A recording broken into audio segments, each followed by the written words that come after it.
जीजा जी। बस बस रहने दो। कैसे हो तुम? ठीक हूँ। यहाँ कैसे आना हुआ? वो राधिका दीदी के बारे में जानना था तो इसलिए। तो फिर बरखा से क्या पूछ रहे थे?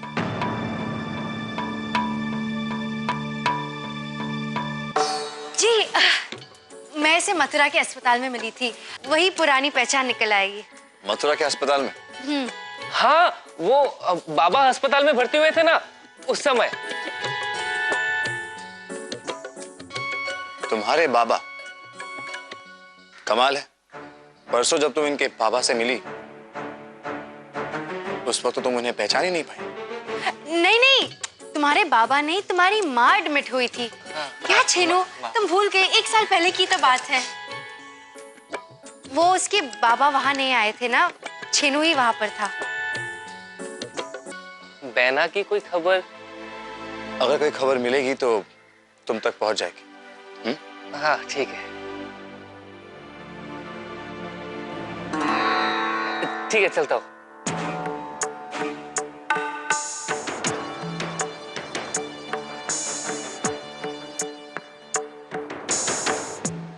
कितना क्यूट है ना। मैं दादाजी को अंदर ले जाती हूँ।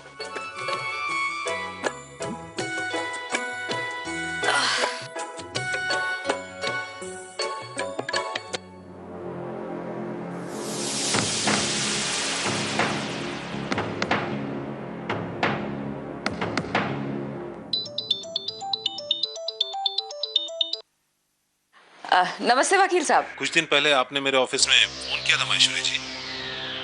कुछ बात जाननी थी आपसे। वसीयत के बारे में? नहीं, बस ऐसे। मैं सब जानता हूँ माहेश्वरी जी।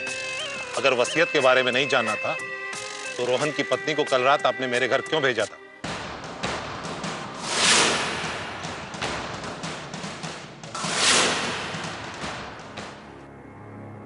क्या राधिका आपके पास आई थी? कितने बजे? कौन था उसके साथ?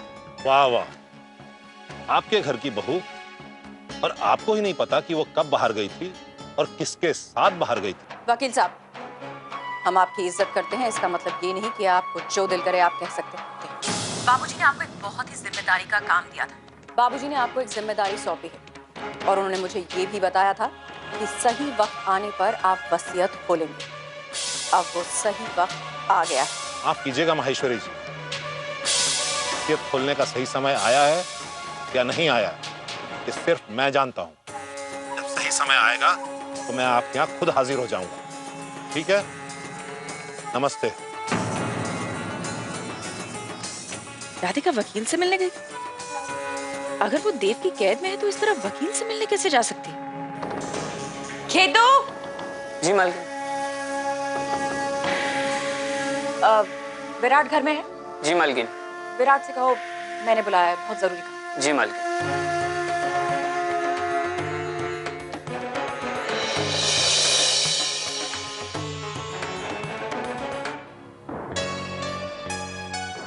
इतना घबरा के माहेश्वरी देवी अपने बेटे को बुलवा रही है, कुछ तो बात है। एक झटके में सारे के सारे सपने तहस नहस हो जाएंगे। इतने सालों की मेहनत के बावजूद अरे हाथ कुछ नहीं लगेगा। और वो देव, वो राधिका को वकील के पास ले गया था। क्या? देव और राधिका वकील के पास गए थे? क्यों? कौन सा वकील?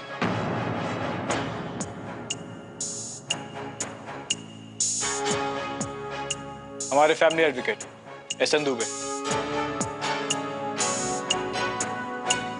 उनका फोन आया। उनका ऑफिस कहाँ है? आई एम श्योर वो ज्यादा दूर नहीं गए होंगे। वो लोग कल रात को वहां गए थे, अभी तक वहां थोड़ी ना होंगे। मेरी समझ में यही नहीं आ रहा, राधिका का तो अपहरण हुआ है ना, तो उसे तो एक ही जगह कैद होना चाहिए था। वो जगह जगह घूम कैसे रही है?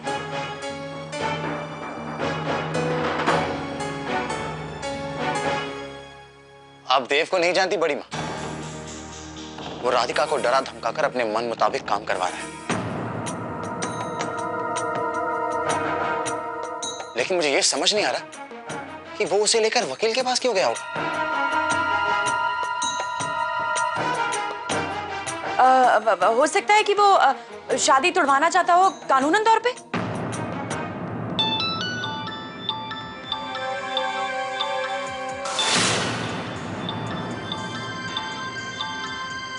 कौन है वहां पे?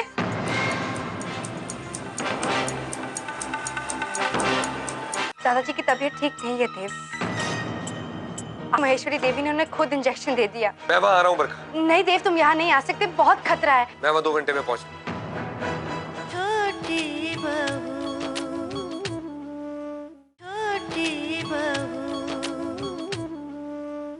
जी, मैं हूँ बरखा। वहां खड़ी खड़ी क्या कर रही हो? जी खड़ी खड़ी कुछ नहीं कर रही थी, बस आके आके खड़ी हो गई।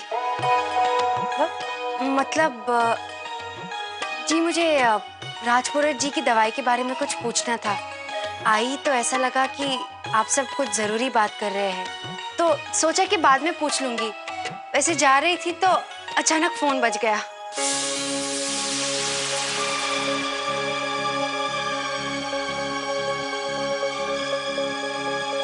तो फिर तुमने फोन क्यों नहीं उठाया?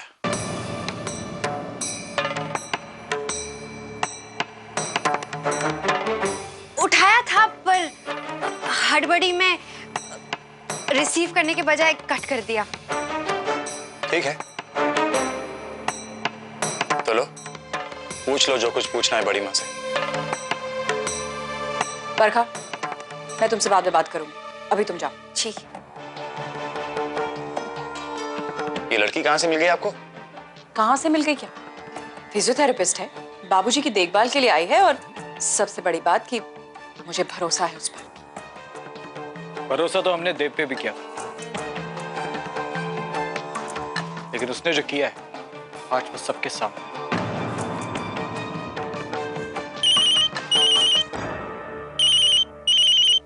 हाँ बोलो। क्या? ठीक है, देव और राधिका कल रात को सदर बाजार के बस स्टॉप पे दिखाई दिए थे। भैया मैं जा रहा हूं अपने आदमियों के साथ। मुझे भी सीधा जाना चाहिए। रुको विराट, अब मेरी समझ में सब आ रहा है कि देव ने राधिका का अपहरण क्यों किया है। वो जानता है कि रोहन को ही राजपुरोहित बनना है और उसने 2 और 2 4 कर लिया है। वो जानता है कि छोटी बहू हमारे लिए बहुत जरूरी है, और वसीयत का राज जानने के बाद वो इसी बात पर हमसे सौदा करना चाहता है। तो अब क्या करें? उस वकील ने उसे सब बता दिया होगा। नहीं नहीं, वकील ने उसे कुछ नहीं बताया। उसे तो लगा कि राधिका को हमने ही उसके पास भेजा है। वसीयत क्यों नहीं खोल रहा है? अरे उसे लग रहा है कि शायद अभी सही वक्त नहीं आया है। वो शायद ये नहीं जानता कि रोहन ठीक हो चुका है, या फिर हो सकता है कि वो कानूनी तौर पर मेडिकल जांच करवाना चाहता हो। लेकिन हम जिद करके वसीयत खुलवा सकते हैं। नहीं, अभी नहीं। ऐसा करने से देव को ये भी पता चल जाएगा कि सब कुछ छोटी बहू के नाम है।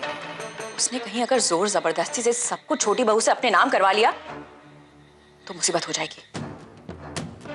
तुम अभी तो बस इतना करो कि कमिश्नर साहब से जाके मिलो और उनसे कहो कि अपनी पुलिस फोर्स को दुगना कर दे, और इस देव को उसके बिल से बाहर कैसे निकालना है ये तो मैं सोचती हूँ। ठीक है। मैंने इतने साल इंतजार इसलिए नहीं किया कि देव जैसा नमक हराम नौकर मेरे इरादों पर पानी फेर सके। और उस वकील ने यहाँ फोन करके बता दिया था कि तुम उस वकील को मिलने गई थी। बड़ी माँ रोहन से भी वो बात छुपा रही है जो वकील ने उन्हें बताई होगी, क्योंकि वो रोहन को ये दलील दे रही थी कि तुम दोनों वकील के पास रोहन और राधिका की शादी तुड़वाने गए थे। कुछ अजीब खिचड़ी पक रही है यहाँ। अरे तुझे पता है छेनू आ गया था यहाँ।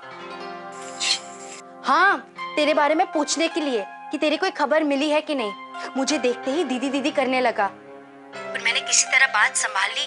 पर जब मैं उससे बात कर रही थी तब रोहन ने हमें देख लिया था। अब रोहन को कहीं तुझ पर शक तो नहीं हुआ? नहीं नहीं, मैंने एक और कहानी बना दी। बरखा, रोहन से बच के रहना। वो जैसा दिखता है वैसा बिल्कुल नहीं। तुम दोनों फिक्र मत करो, बरखा को अपना ख्याल रखना आता है। वो कहते हैं ना, अशर्फी लुटे कोयले पर मोहर। इसका मतलब खुद समझ लेना। मैं रखती हूँ, बाय। रोहन बाबा ने तो कुछ छीनू से बात करते हुए देख लियो। जी दाई माँ। इतनी बड़ी बात हो गई और तुम मुझसे बोले भी ना। ठीक है दाई माँ, अब सब ठीक है। कच्चू ठीक ना है तो उसे कहा था रोहन बाबा से दोस्ती करे के लिए, वो तूने की ना, और उनके मन में शक पे शक पैदा किए जा रही है। पता नहीं दाई माँ, सबके साथ ठीक हो रहा है, रोहन के साथ ही बात क्यों बिगड़ रही है? मुझे तो लगता है हमारे पिछले जन्म की कोई दुश्मनी होगी। पिछले जन्म की छोड़, इस जन्म की सोच। पानी में रह के मगरमच्छ से बैर ना करे। अरे वाह दाई माँ, आप मुहावरे भी बोलती है, वो भी सही सिचुएशन पर सही कहावत। मुझे अपना चेला बना लो दाई माँ, प्लीज। ठिठोली ना कर बिटिया, तो को पता भी ना चलेगा और रोहन बाबा तो कुछ साबुत निकल जावेगो। ठीक है दाई माँ, मैं अपना ख्याल रखूंगी। मैं जो कुछ भी कर रही हूँ दाई माँ, अपने सबसे अच्छी दोस्त के लिए कर रही हूँ।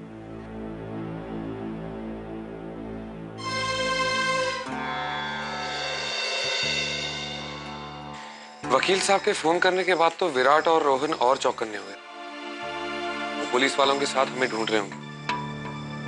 ऐसे में मैं तुम्हें अकेले छोड़ के कैसे बाहर चले जाऊं? ऐसे में तो मैं भी आपको अकेले बाहर नहीं जाने दूंगी। पर राधिका, अगर मैं बाहर नहीं जाऊंगा तो सामान नहीं ला पाऊंगा, तो फिर मैं कल के लिए मूर्तियां कैसे बनाऊंगा? अच्छा तो ऐसा करते हैं, दोनों साथ में बाहर जाते हैं। अब जो भी मुश्किल आएगी उसका सामना साथ मिलकर करेंगे।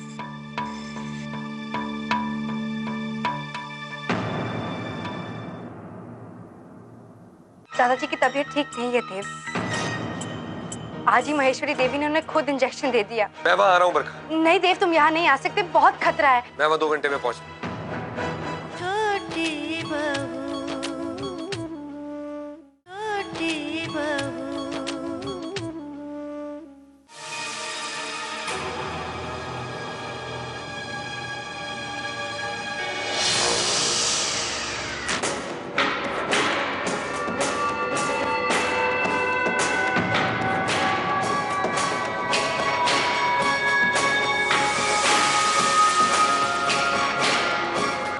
ये आप क्या कर रही है महेश्वरी देवी?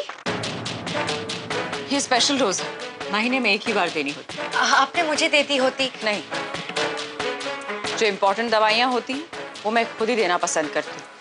तुम्हें जो दवाइयाँ दी हैं वो तुम समय से देती रहे।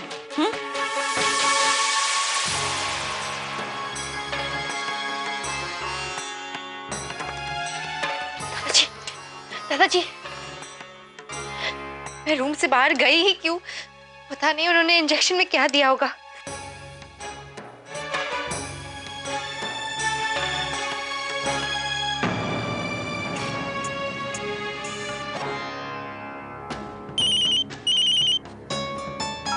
हेलो रचना, जल्दी से मुझे इस दवाई के बारे में बता। फेनाइलोप्रोपेजीन क्लोरिनॉल। कितनी पोटेंसी की है? 360 mg। 360 mg। रचना जल्दी से मुझे इस दवाई के बारे में बता प्लीज। अगर साधारण इंसान को ये दवाई दी जाए तो पागल हो सकता है, और अगर किसी मरीज को ये दवाई दी जाए तो पैरालाइज हो सकता है पूरी जिंदगी के लिए। जल्दी से मुझे इस दवाई का तोड़ बता। तो लिख।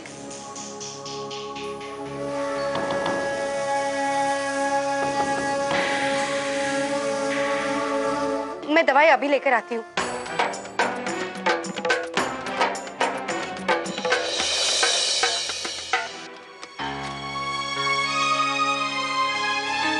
शाम हो गई है, मैं सांझ बाती कर लेती हूँ।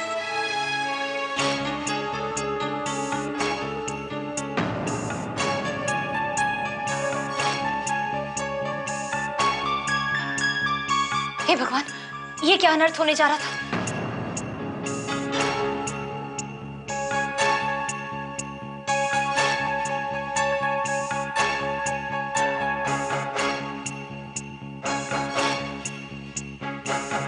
क्या हुआ राधिका? आप ऐसा कीजिए ना, एक बार बरखा को फोन लगा दीजिए।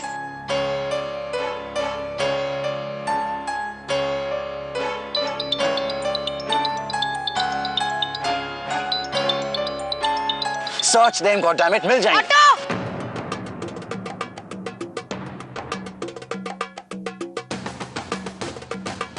ये बरखा इस वक्त यहाँ पे क्या कर रही है?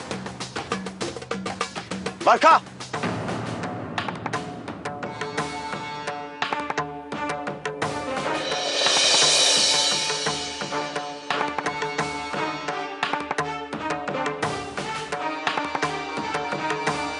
घर पे जा रही हो तुम? जी। बैठो।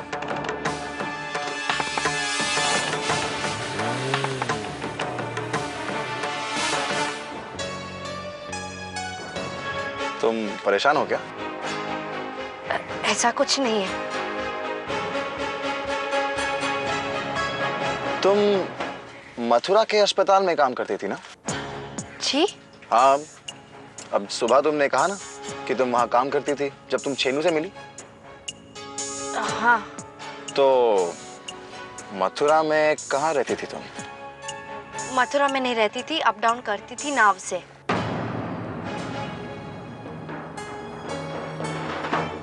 रोज रोज जाना आना बहुत मुश्किल होता होगा, है ना? जी, आदत हो गई है। पहले गुरुकुल जाती थी, फिर कोर्स के लिए और फिर जॉब के लिए। गुरुकुल? रहने वाली कहाँ की हो तुम? रावल।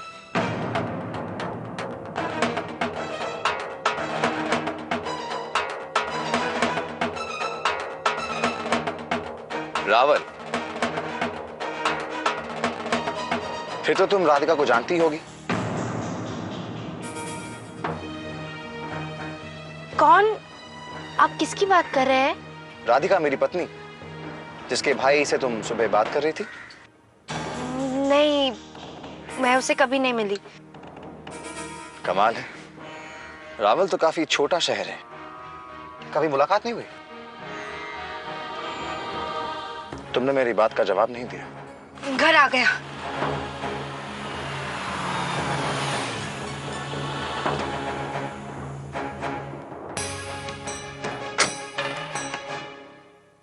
कुछ तो गड़बड़ जरूर है। ये बरखा ऐसा कुछ जानती है जो ये छिपा रही है। हाँ बोलो। सर, सीएम के सेक्रेटरी आए हैं, आपसे मिलना चाहते हैं। उनसे कहो मैं कल मिल लूंगा, मैं अभी घर पहुंच गया हूँ। सेक्रेटरी साहब कल सुबह वापस चले जाएंगे, आप आज ही मिल लीजिए।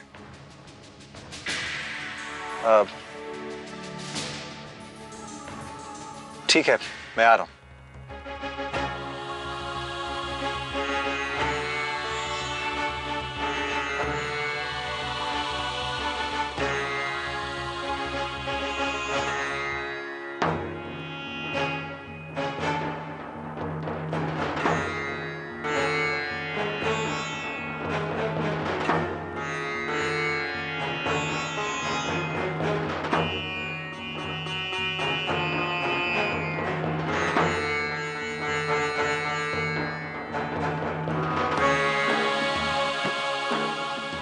ब्लड प्रेशर बहुत लो है।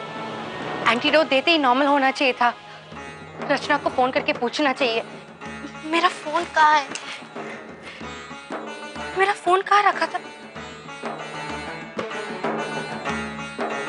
देव का मिस कॉल।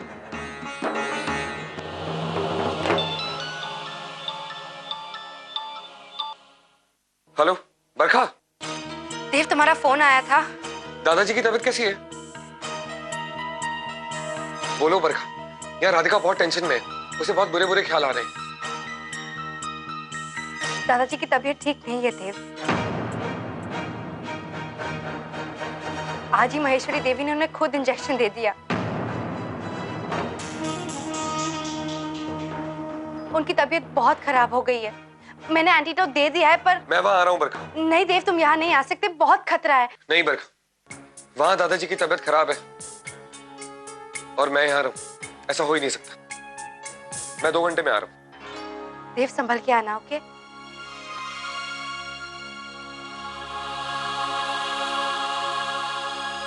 हाँ बरखा, बोल। हेलो रचना, मैंने एंटीडोट दे दिया है, पर अभी तक ब्लड प्रेशर नॉर्मल नहीं हो रहा है। क्या करना चाहिए? देख, अगले 3 घंटे के अंदर अंदर उन्हें होश में आना ही होगा। उनके शरीर में कोई ना कोई हरकत होनी चाहिए, वरना उनकी जान को खतरा हो सकता है। ओके रचना, थैंक्स।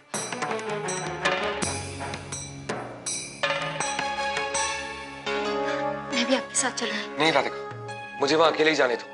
वहां बहुत खतरा होगा, मुझे छुप छुप कर अंदर जाना होगा। अगर हम दोनों पकड़े गए तो वहां से बच के निकलना बहुत मुश्किल हो जाएगा।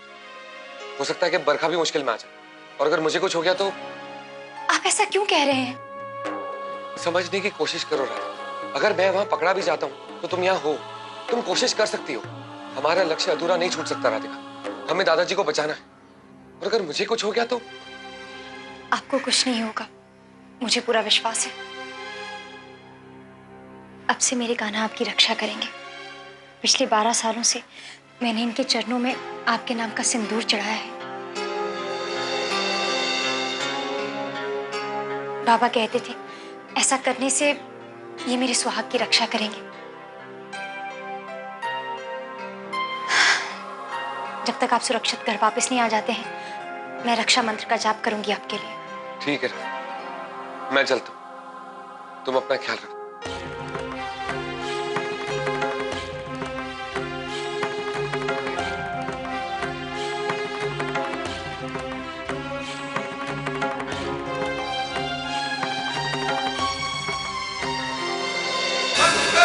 भगवान विष्णु मंगलम गरुड़ध्वजा मंगलम पुंडरीकाक्ष मंगलम